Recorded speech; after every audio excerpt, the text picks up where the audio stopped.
3 months later, I caught the car on fire.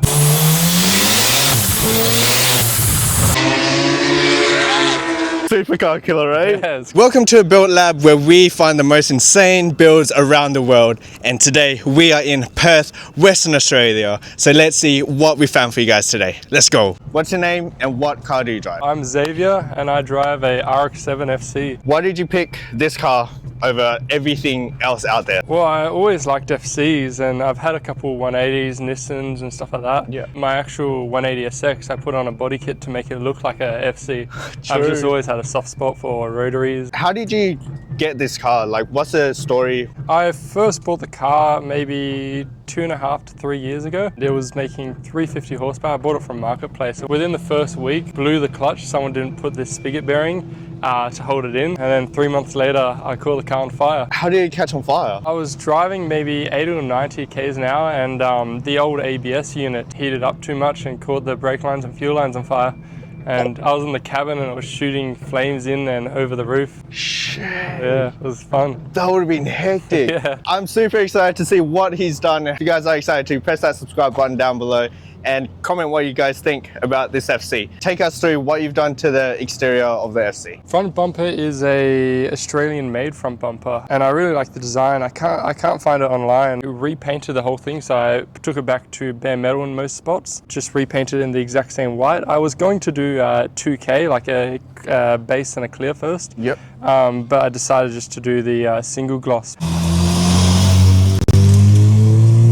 As for the wing's a Knightsport. These came out in Japan as a bit dealership option. Really cool. Back in the day, all of the small tuning shops would send parts to the dealerships and you could choose those parts as a dealership option and they'd install it. Oh, no way. So it's a OEM fit, and the original 2 mounting holes for the stock wings that came with the FCs, it just bolts straight into there. FC is like a narrow, small car and it's huge ring. I'm like, I love that. Yeah. That's such a nice touch. It's not for everyone, but definitely for me. The wheels on it are Regamaster. They're the Russian ones, so I got it made in Russia. He sent me these over for, I think they were $1,200. What? Yeah. $1,200 for Regamasters? Yeah. Well, they're from Russia and they're real cheap there. Being the OG one, apparently made out of the old Soviet tanks, and that's why they're so light. And so the wheels are made out of like... Supposedly, yeah. If you look up online, everyone says OG ones made out of tanks.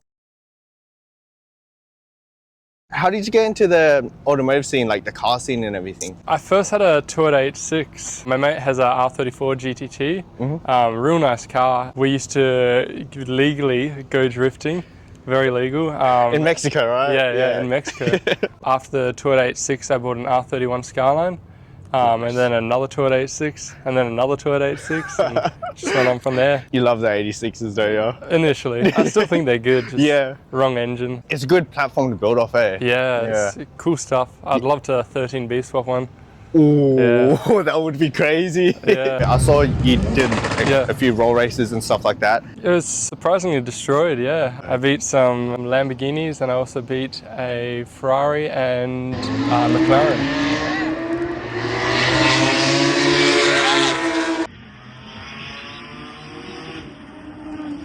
Whoa! Yeah. Supercar killer, right? Yeah, it's crazy. That is insane. I also got a nice picture of me beating an R35. Oh, right, perfect. Yeah, just classic. My mate was in the stand. The mate of the R35 turned next to him and was like, oh, this is going to be an easy race. They put money on it and I won.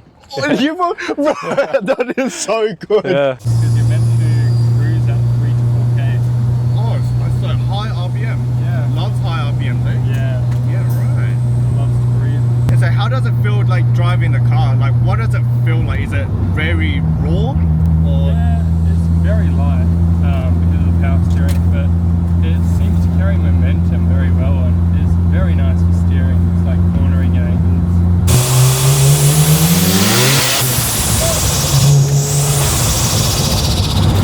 It feels like such a light car. Yeah. Whoa.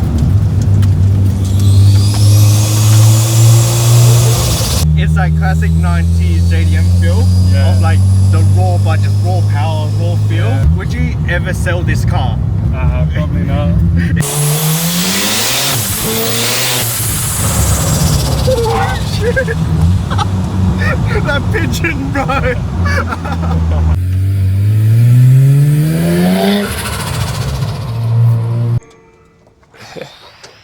What's your favorite thing about having a rotary? I think the favorite thing would have to be the sound. That definitely does it for me. The Bridgeport and the Rotary just sounds amazing. That with it also being so small and so light. In this case, the turbo is almost as big as the engine. Goal with this when I was doing the rebuild was to keep it as tidy as possible. So I went and did a shave bay. So I welded up all the holes here, all around, just to make it real neat. And then I tried to tackle the wire harness because I had to make a full new body wire harness and then an engine harness because it's running a Haltech. It was my first time doing a big wiring job. So it's all mil-spec wire harness. Have it running through the firewall, then the secondary harness runs through underneath these inside the chassis rails. And then I have one more harness that goes into here. My fuse box and everything and the Astra power steering pump is all under there. Oh. So I converted the power steering pump from the OEM one, which normally sits around here, to a electric one out of a Holden Astra.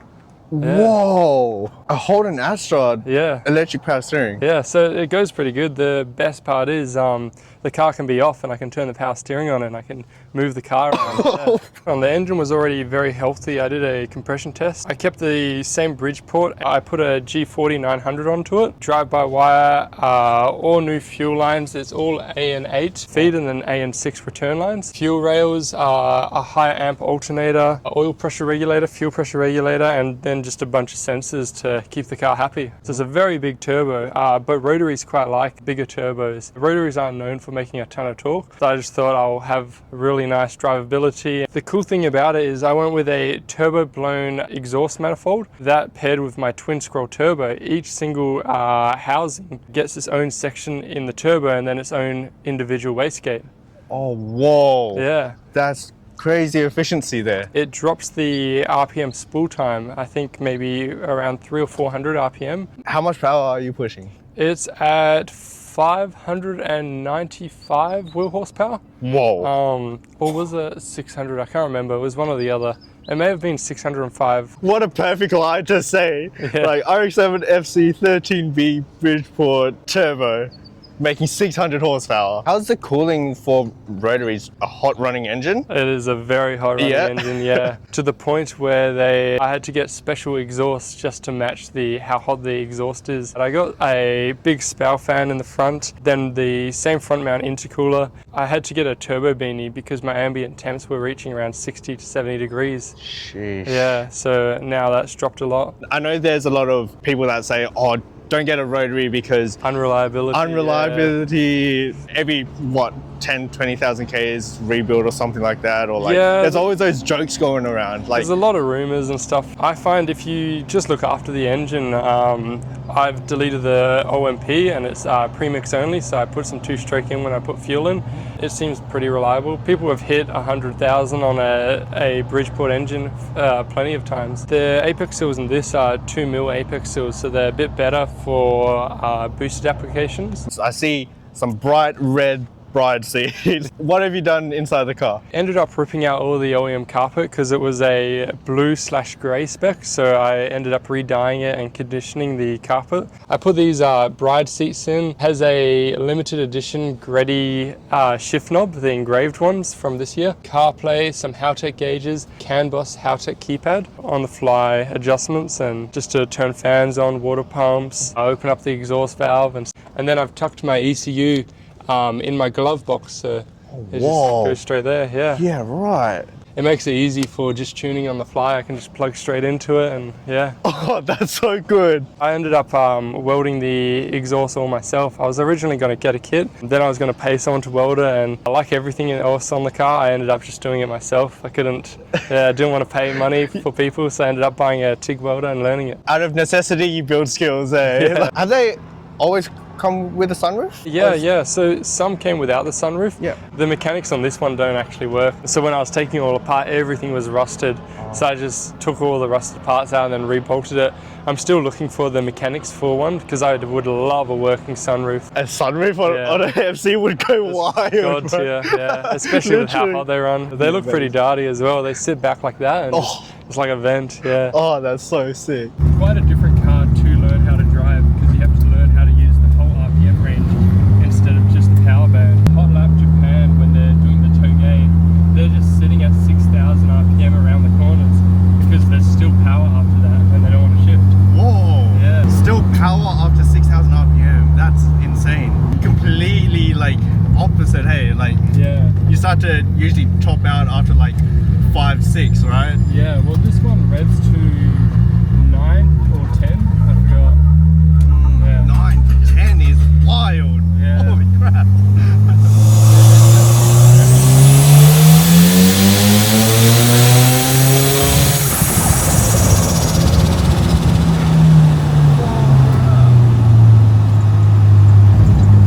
Handle's so nice as well, bro. What? That is like it. You can tell it loves it. Yeah, You tell it. keep going. Yeah.